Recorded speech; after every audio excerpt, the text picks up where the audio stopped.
They left for a field trip and vanished forever. No accident, no wreckage, no remains. In the spring of 1986, a school bus carrying 15 children and one adult drove into the woods outside Morning Lake and was never seen again. The search lasted months, then years, then silence. The town buried the story beneath decades of unanswered questions. Until now, because today, almost 40 years later, that same bus has been found, buried deep beneath the trees, crushed, empty, but not forgotten. And what was written inside has opened a door to something far more terrifying than anyone ever imagined. What happened to the 15 children who never made it to Morning Lake, and who left behind the chilling message that reads, "We never made it to Morning Lake"? If you want to uncover the answers, then like this video and subscribe to Unscripted Tales. And I ask one more thing.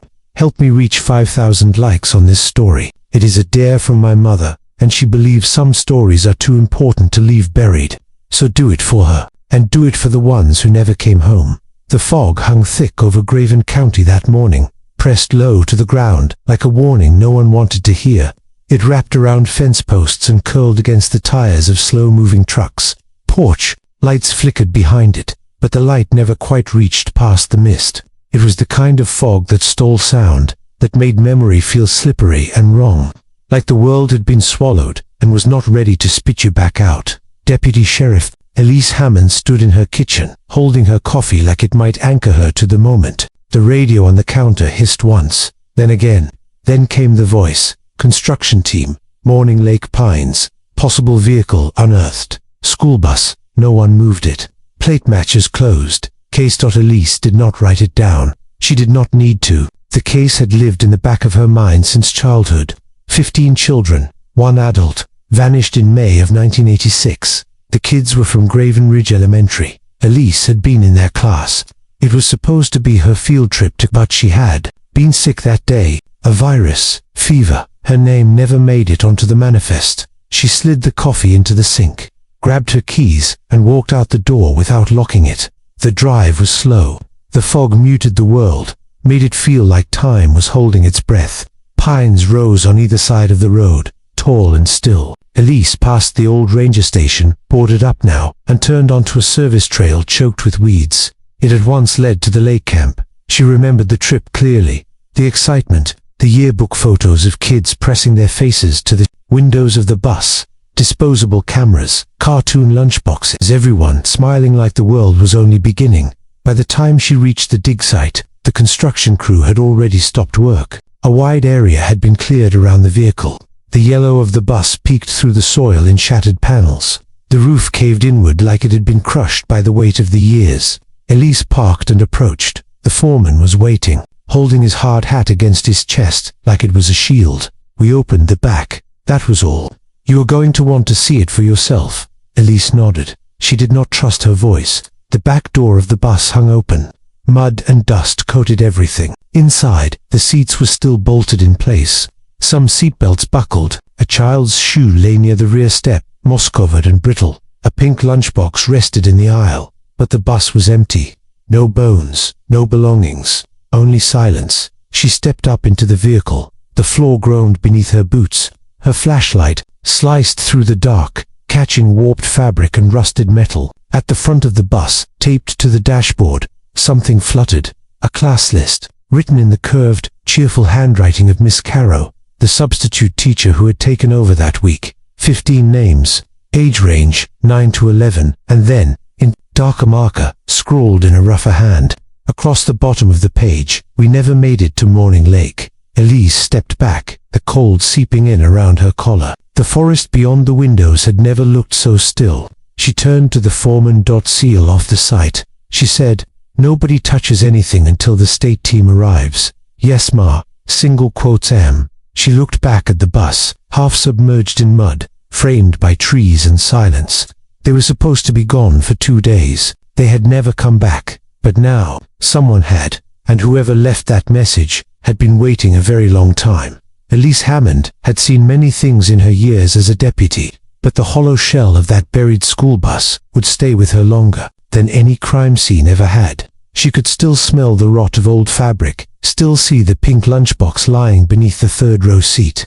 still feel the cold shiver crawl down her spine when she read the words written on the class list. We never made it to Morning Lake.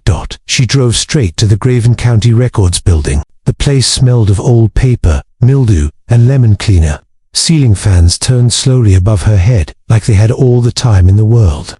Elise stood at the counter, her fingers tapping on the wood, while the clerk disappeared into the archive room. It had been almost 40 minutes since she stepped off that bus, but she still felt the dust on her skin, still felt the weight of all that silence. The clerk returned, carrying a heavy grey file box. "Here it is," the woman said, sliding it toward Elise like it might fall apart if handled wrong. Field Trip 6B, Graven Ridge Elementary, May 19, 1986, sealed in 1991. No updates filed. Elise nodded silently, and carried the box to a side table. The cardboard groaned slightly under her hands as she opened the lid. Inside were fragments of a story that never had an ending. Black and white photos of smiling children, a typed list of names, Xeroxed class rosters, reports of personal items packed for the trip, and near the bottom, a stamped document in red ink that made her stomach tighten. Missing persons, presumed lost. No evidence of foul play. Those words had haunted the town for years. No evidence, no cause, no children, just emptiness. She pulled out the list of trip staff. The bus driver's name jumped out at her first. Carl Davis. He had been a temporary hire, barely checked. No family, no trace. According to the old notes, Carl left town days after the disappearance. He had never been found again. Then she saw the teacher's name. Miss Delaney, the regular homeroom teacher, had fallen ill that week. A substitute had taken her place. The name on the form read M. Atwell. Elise stared at it. She had never heard of that name before. The records gave an address, but she recognized it immediately. It was an empty lot, now, overgrown and forgotten, on the edge of town. No records showed any employment verification. M. Atwell had come and gone without leaving a footprint. She flipped to the back of the folder and found the class photo. It was a copy, grainy and slightly bent at the corners, but she could still see their faces. 15 children, her classmates, their eyes bright with excitement for a trip they never came back from. Her gaze stopped on one in particular, a girl with wide green eyes, a missing tooth, and a pink ribbon tied in her hair. Nora Kelly. She had lived 2 houses down from Elise when they were kids. They used to trade snacks and ride bikes in circles until the streetlights blinked on. Seeing her now, frozen in time, felt like a punch to the chest. Then a knock broke the silence. Deputy Marcus Hale stood in the doorway, his face pale. "Sheriff, you need to come with me. Now." 15 minutes later, Elise stood in a hospital hallway, her heart pounding. A couple had been fishing near the Morning Lake Trail when they found her. A woman, barefoot, clothes torn and stained, skin sunburned and scratched by the woods. She was barely able to speak. The nurse met Elise outside the exam room. "She is stable," the nurse said. "No identification. Mid-30s, maybe. Keeps insisting she is 12. We thought it was shock until she told us her name." The nurse handed Elise a clipboard, written at the top in trembling handwriting were 2 words, Nora Kelly. Elise stared through the glass window. The woman in the bed sat up slowly, her frame small, her face hollow. Her hair was tangled, her lips dry, but the eyes were green. Elise stepped into the room. Nora looked up and blinked. A tear formed and slid down her cheek. "You got old," she whispered, her voice hoarse. Elise swallowed hard. "You remember me?" Nora nodded slowly. "You had chickenpox. You were supposed to come with us." Tears burned behind Elise's eyes. She sat down in the chair next to the bed, unsure what to say. "They told me no one would remember," Nora whispered again. "That no one would come. Who told you that?" Elise asked. Nora looked past her, through the window, at the trees outside. Then she turned back. "We never made it to Morning Lake. But if they never made it there, then where had they gone? And who else was still out there waiting to be found?" Elise could not stop staring at her. Nora Kelly was older now, but her voice, her manner, even the way she tilted her head to listen it, all matched the girl Elise remembered. It was like time had frozen in her mind, while the world kept moving. Without her, the doctor said Nora was malnourished, sunburned, and exhausted, but otherwise healthy. There were no signs of major injuries.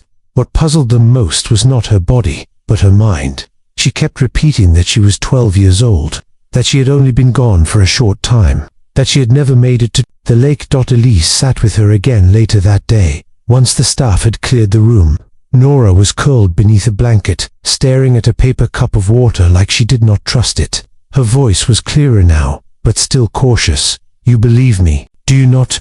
"I do," Elise said softly. "Most people would not," Nora replied with a weak smile. "Can I ask you something?" Elise asked. Nora nodded. "Do you remember the bus ride?" Nora looked down at her hands. "Only the beginning. The driver was quiet, not our usual one, and there was someone else. A man waiting at the fork in the road." Elise leaned forward. "What did he look like? Notcher. Maybe a beard, maybe a hat.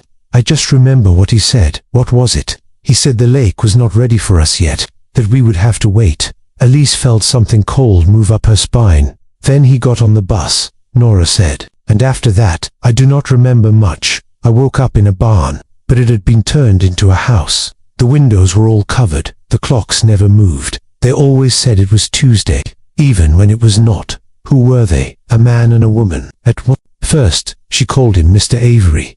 I do not think that was his real name. She disappeared after a while.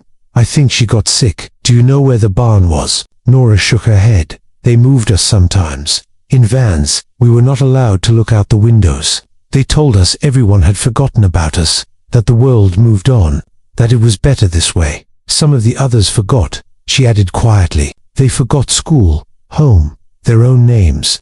But I did not. I remembered everything." Elise reached into her coat pocket and pulled out a folded photo. It was from the old yearbook. Nora stared at it and her fingers began to tremble. "That is me," she whispered. "That is Caleb, and Marcy." Her voice broke as she pressed the photo to her chest. "You kept this." "I never forgot you," Elise said. Nora nodded, holding the photo like it might disappear if she blinked.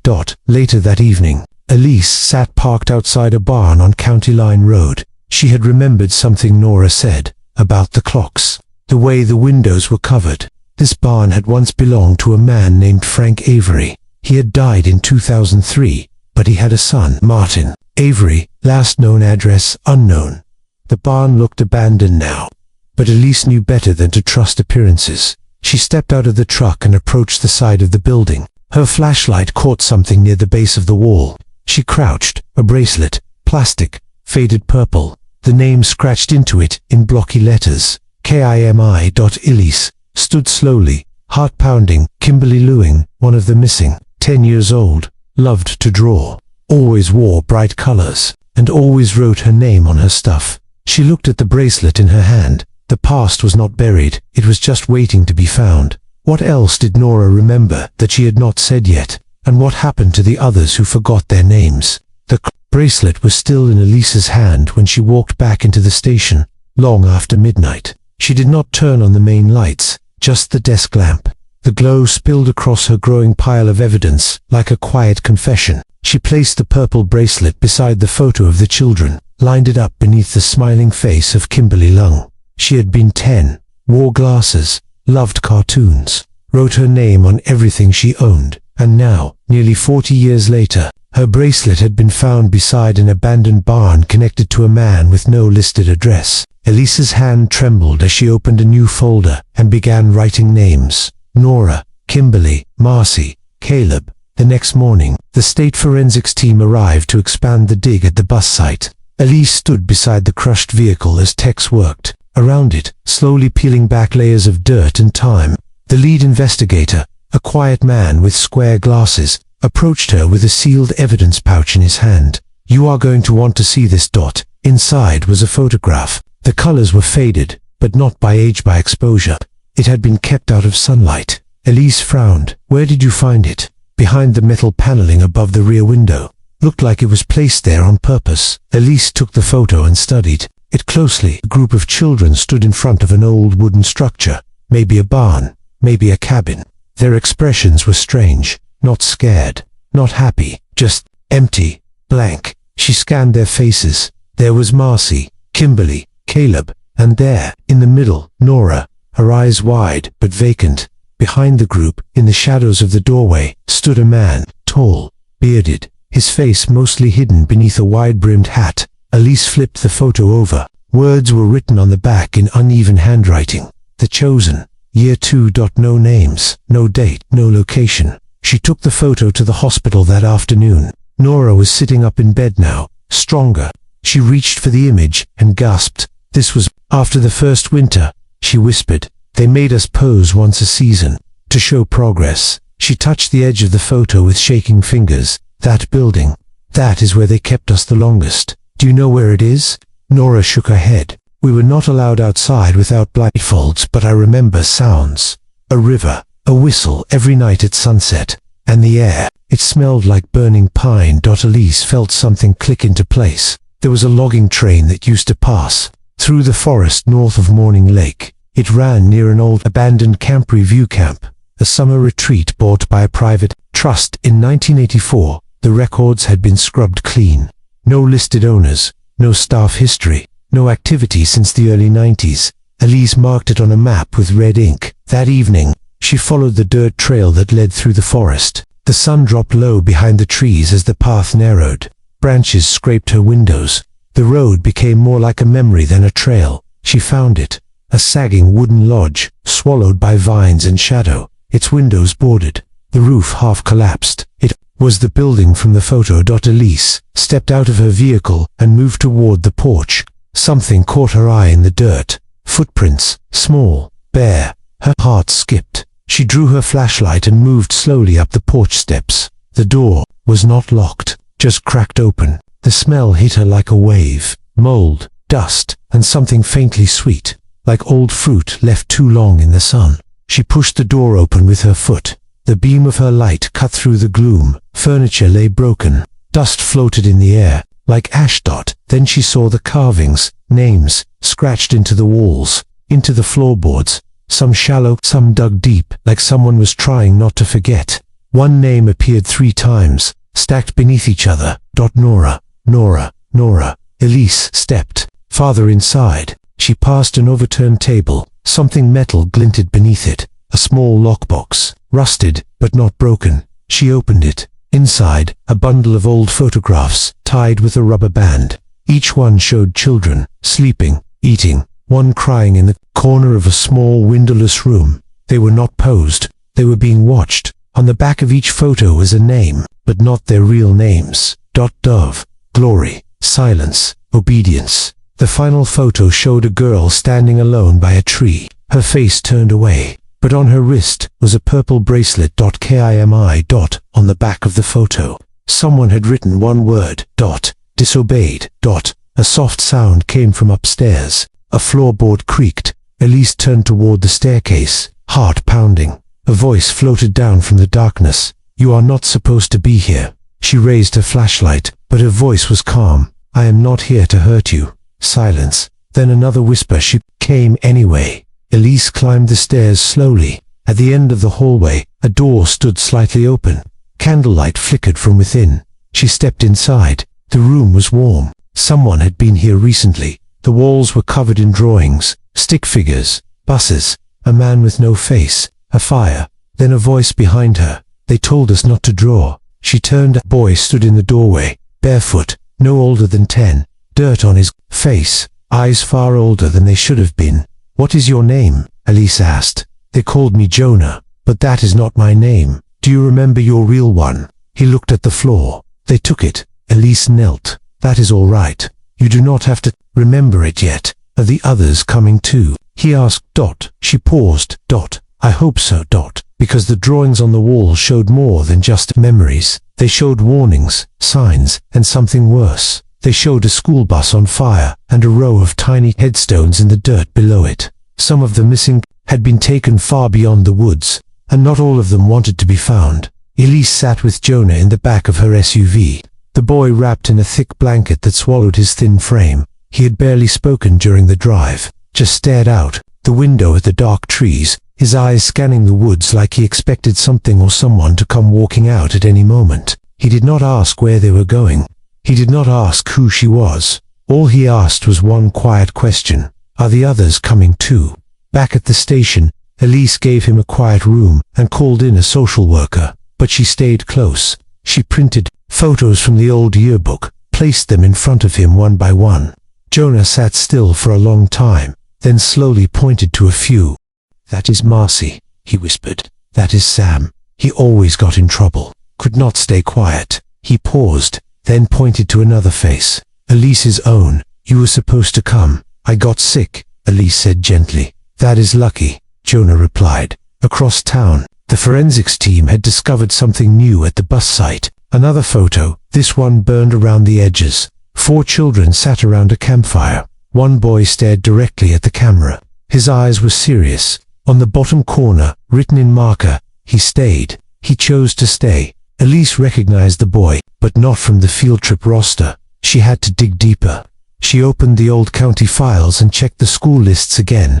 There he was, Aaron Devlin, 11 years old in 1986, quiet, smart, a chess player, always had a book in his hands. She pulled up the local database. There was an A. Devlin listed under the town utilities department. Moved into Craven County in 2004. No school records before that. No family. Lived alone, just outside of town. She drove there without calling ahead. The trailer was old, sitting crooked on a gravel lot, lined with pine needles. A single light flickered above the porch. Elise knocked once. A voice answered from inside. "I knew someone would come eventually." The man who opened the door looked older than his years. Gray streaks in his hair, steady hands, eyes that had seen too much. He wore a flannel shirt, work pants, and boots covered in dust. But something about the way he stood was different. Like he had been waiting for this moment for a very long time.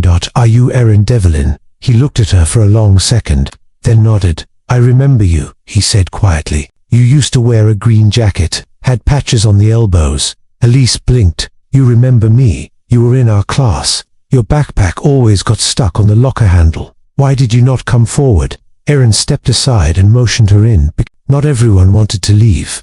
The inside of his trailer was clean. Bookshelves lined the walls, mostly psychology and memory science. On the table sat a chessboard half played. "I left the place they called Sanctuary in 1991, he said. "I was 16. They let me go. Let you. I was the one who helped keep things in order. When the others began to rebel, I believed in it. At first, I thought it was the only way to survive. But then things changed. Elijah disappeared. Some of the others tried to fight back. Marcy ran. Caleb broke the rules. I stayed because I was afraid of the outside world. You could have helped find them. They told us the world had forgotten, that no one would believe us. When I finally left, I did not know how to be anything else but quiet." Elise sat across from him, her voice calm. "Someone has come back. Nora, she remembers." Aaron's eyes flickered. She remembered. She never forgot, Elise said. Aaron looked down, then out the window. The sky was turning gold at the edges. "I know where the others might be, at least where they were sent after the fires." Fires. There was an uprising. Some of the older kids started it. They burned part of the sanctuary. Everything splintered. The younger ones were moved to another place. They called it Haven. He stood slowly and walked to a drawer, pulled out a small notebook, hand-drawn maps, old paths, hidden locations. They buried the truth in the forest. "But I can take you there." That night, Elise returned to the hospital and showed Nora the burned photo, the one with the boy at the fire. Nora's breath caught. She stared at it for a long time. "He stayed behind," she whispered. "We thought he had run, but he stayed, and they listened to him." "Do you think he remembers you?" Nora nodded slowly. "He remembers everything." The woods held more than old trees and lost memories. They held the traces of a fire no one saw, and the children who were scattered like ash. The forest felt different now. Not peaceful, not wild, but watchful. Every branch seemed to lean inward. Every gust of wind sounded like a whisper. Elise followed Aaron through the trees, past a rusted fence line, down a narrow trail long overgrown. He walked with quiet purpose, eyes never leaving the path. They did not talk much. Nora had stayed behind at the hospital. Her body was still, healing, and her mind was filled with too many ghosts. But Elise had promised her she would go, that she would find out what was left, or who. They reached a small clearing just after noon. A slope of land curled inward like a bowl, and against one side stood the remains of an old lodge. The roof had fallen. Vines wrapped through the beams like fingers. The place had been lost to time. "This was the first site," Aaron said. "The original sanctuary. After the bus was turned away from the lake, they brought us here. It used to be bigger, 4 cabins, a kitchen lodge, and 2 underground rooms, rooms. They called them reflection rooms, Aaron said, his voice low. But they were just pits. No windows, no sound. Just a child alone with their thoughts. Until they stopped asking questions. Elise felt a chill as she stepped into the ruins. Inside, the air smelled of old ash and mildew. Broken furniture scattered. Across the floor, her flashlight caught a metal frame, half buried in the corner. Lockers, Aaron said. Ours. They gave us one thing each. A spoon, a notebook, uniforms. But some of us hid pieces of who we were before. Elise opened the first locker empty. The second held a single shoe and a melted crayon. The third locker resisted at first, but then it opened with a soft creak. Inside, wrapped in cloth, was a small bundle. Elise carefully unwrapped it. A cracked cassette recorder, a plastic bracelet, and a drawing, sealed in a clear bag. It showed a girl standing beneath a full moon. In her hand was a sign. 3 words were written on it. We are still here. Aaron looked down at it, eyes soft. Nora drew that, just before she ran. You said they moved the others, after the fire. Yes, the sanctuary was too damaged. They took the younger ones somewhere else, farther up the ridge. I never saw the new site. But I heard things. They did not call it sanctuary anymore. What did they call it? Aaron's voice dropped. Haven. 2 hours later, Elise stood at the top of a steep ridge. The sun hung low, casting golden beams through the branches. Ahead of her was a structure half buried in the hillside. Not wood, concrete. There were no signs, no path, just a steel door, rusted and silent. Aaron stepped beside her. This is where they took the quiet ones. The ones who forgot too easily, or the ones they wanted to forget completely. He placed his hand on the door. There is a room inside, sealed. They called it the garden. No light, just voices. We stayed in there until we stopped asking to leave, and the ones who did not stop. Aaron looked away. They stopped coming back. Elise forced the door open using the jack from her truck. The metal groaned as the seal broke.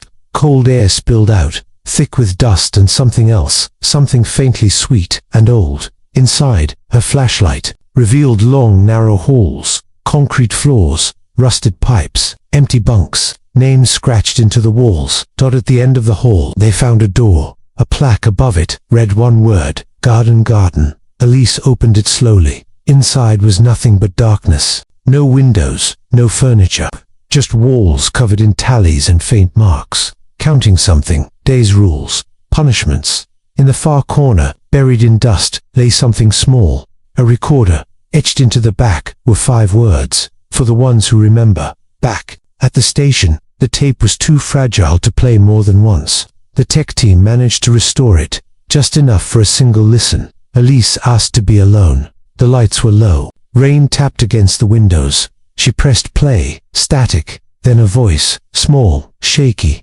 This is Nora, I think. I do not know anymore. It is dark here. I cannot tell how long I have been here. But I remember school. I think I had a brother. Another. Pause. They tell us we cannot say names. That names are how the world finds us. But I say them in my head. Then, if anyone finds this, do not believe them. We did not run. We were taken. We were changed. Long silence. But I am not gone. Not yet. The tape clicked. Elise sat frozen. That was not Nora's voice. That was someone else. Younger, quiet, Kimberly, and she was still alive when she made that recording, because sometimes the ones who were forgotten never stopped waiting to be found. Elise walked into Nora's hospital room with the recorder in her hand. The moment the voice played, Nora covered her mouth. Tears filled her eyes before the message even finished. That was her, she whispered. That was Kimmy. She used to practice her voice like she wanted someone to hear it the right way. Someday.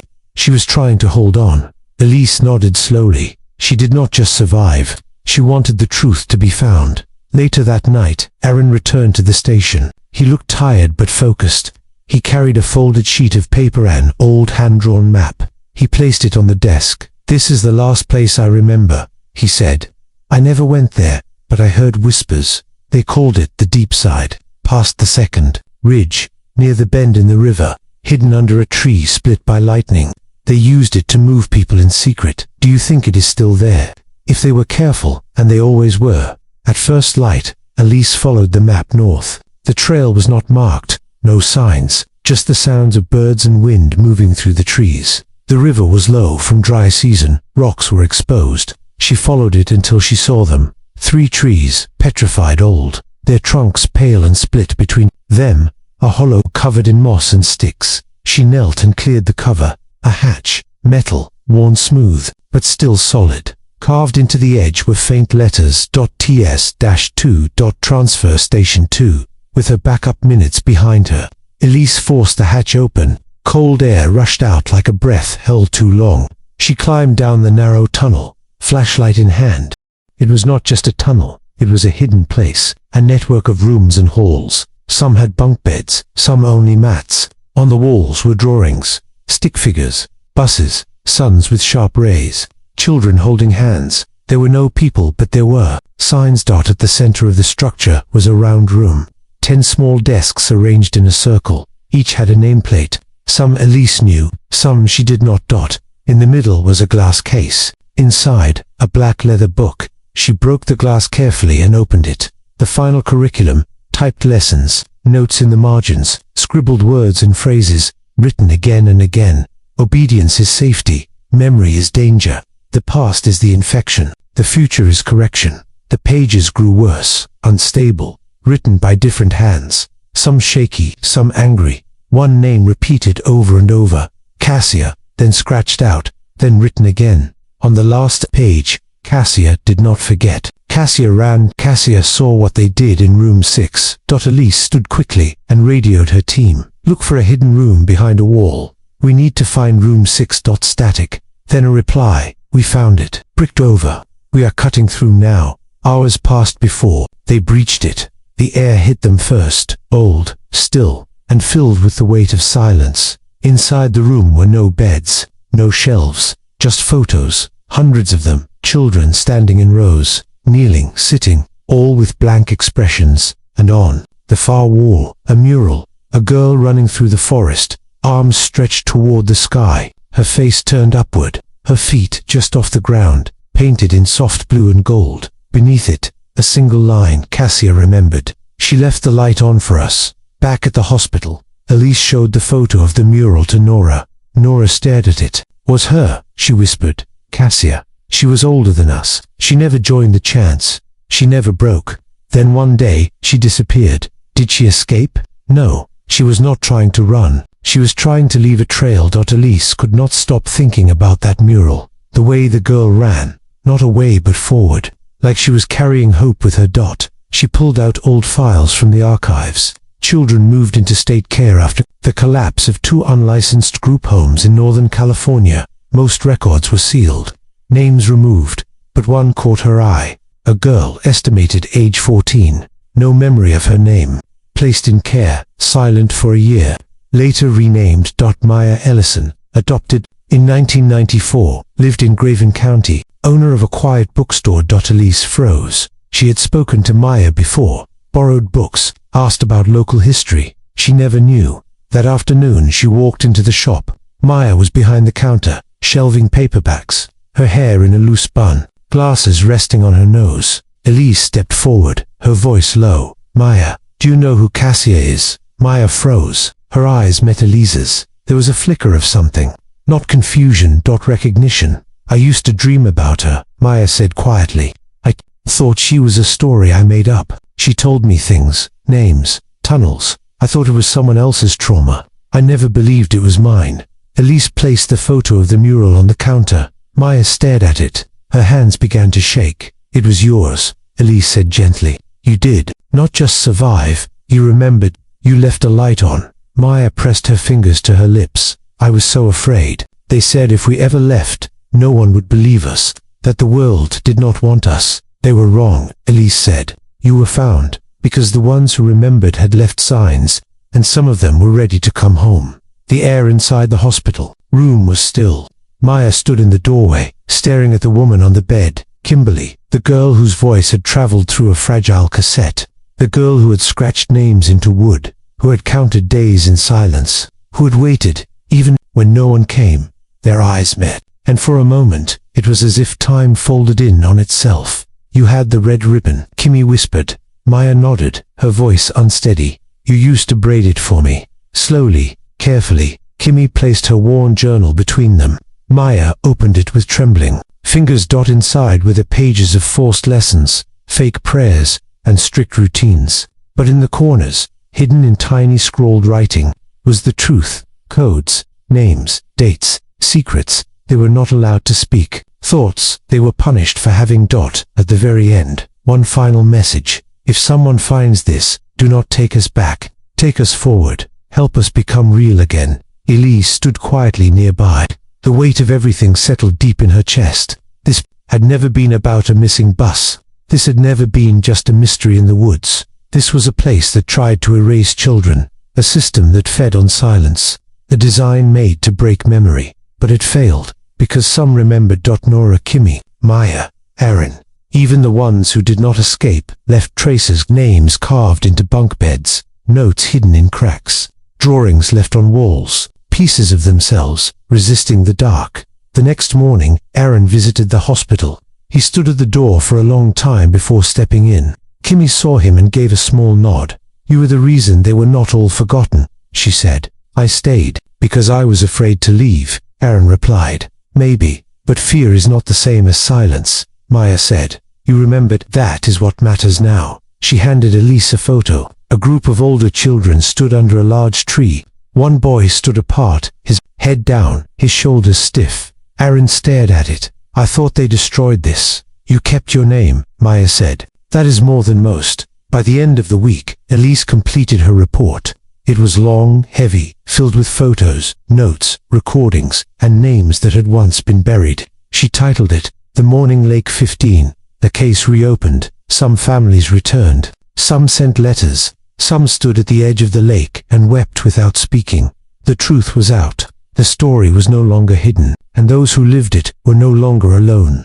Nora moved to Seattle. She enrolled in art school. Her first painting was a girl running toward the trees, painted in blue and gold. It is not just about surviving, she told Elise. It is about creating something they cannot take away again. Kimmy stayed in town. She found a small house near the woods. Every Friday, she walked to Morning Lake and placed a flower beside the wooden sign. Sometimes, she whispered names into the trees, real names, as if calling them home. Maya reopened her bookstore. She added, a room in the back, a quiet place. She set out blank journals and warm tea. Children came, some with stories, some with silence. She never asked. She just listened. Aaron left quietly. No goodbye. Just a note on Elise's desk. There are more. I know it. I hear whispers. I need to go find them. Taped to the back was a photo of another rusted school bus. One word written on it. Arcadia. Elise kept it in her drawer. She did not open a new case. Not yet, but sometimes at night, when the wind moved through the trees, she looked up at the stars and thought of those still waiting. That spring, Elise returned to the lake. The water was calm. The dock stood empty. A wooden sign waited at the edge. In memory of the missing. To those who waited in silence, your names are remembered. She knelt and placed a photo beneath it. The one from the mural. Cassia running through. The forest arms stretched to the sky. Painted in blue and gold. The one who left the light on. Because some doors are not meant to close, and some names should never be forgotten. If you are still watching this story, then it means it truly deserves your like and your subscribe. Please help me complete 5,000 likes. As I said, this is a dare from my mother, and it is something I promised I would do right. Help me finish that promise. It is totally free. Just one click. And tell me, from which city are you watching this story?